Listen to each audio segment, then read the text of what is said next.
ციხეებში წამების კადრების გავრცელებიდან 1 წლის შემდეგ მასშტაბური კვლევა იწყება. ფონდი ღია საზოგადოება საქართველოს კვლევის პროცესში 1200 მსჯავრდებულს გამოკითხავს, რომელთაგან 600 ყოფილი პატიმარი იქნება. ამის თაობაზე განცხადება კვლევის პრეზენტაციაზე გაკეთდა. ფონდის კვლევის ანალიტიკური შედეგები 2014 წლის პირველ ნახევარში გამოქვეყნდება და გასცემს ძირითად შეკითხვებს პასუხს.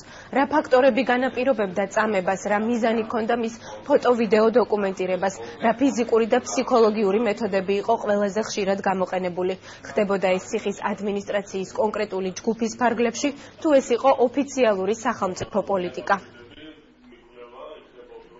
ეს იქნება ძალიან ფართომასშტაბიანი კვლევა, რომლის მიზანია შეისწავლოს წამების როლი ქართული ციხესამართლის მართლმსაჯულების სისტემაში.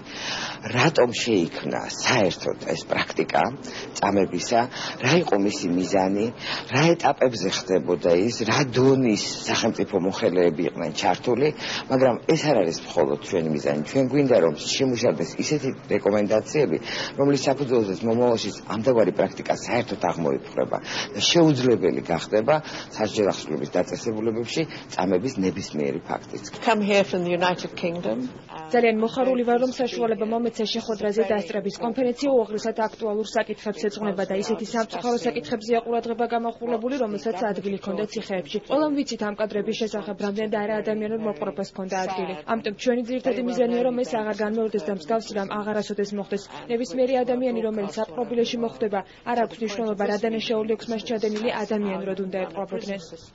ამის სრულად გაანალიზება მართლაც სხვანაირად ვერ მოხდება, ამას ვერც გამოძიების ორგანოები, ვერც პროკურატურა ასე მასშტაბურად, ანალიტიკურად ვერ შეხედავს, ისინი კონკრეტულად სამართლებრივი კუთხით მუშაობენ და იძებენ კონკრეტულ დანაშაულებს, ასე მასშტაბურად გააზრება პრობლემის, სწორედ უნდა მოხდეს არასამთავრობო ორგანიზაციების აქტიური მუშაობა. წამება ამ წლების განმავლობაში ეს არ იყო მარტო ყოველდღიური წამება პატიმრების, რაც მართლა ყოველდღიურ მოვლენად იყო ქცეული, წამება იყო ის პირობები, რომლებშიც პატიმრები იმყოფებოდნენ, ის კვება, ჯანდაცვის ადმინისტრაციული ყურადღებობა, ინფრასტრუქტურა და ამ ყველაფრის გამოსწორება სჭირდება ძალიან დიდი ძალისხმევა. ის რომ წამება აღარ არის ერთ დღეში დამთავრდა, მაგრამ ინფრასტრუქტურის გაუმჯობესება, ამდენი ნაწამები პატიმრის ჯანმრთელობის გაუმჯობესება, მათი გამოყვანა იმ შოკური მდგომარეობა და რომელშიც დასტრესული და რომელშიც დღემდე იმყოფება ძალიან ბევრი მათგანი, ამას სჭირდება ძალიან დიდი ძალისხმევა, ძალიან დიდი დრო და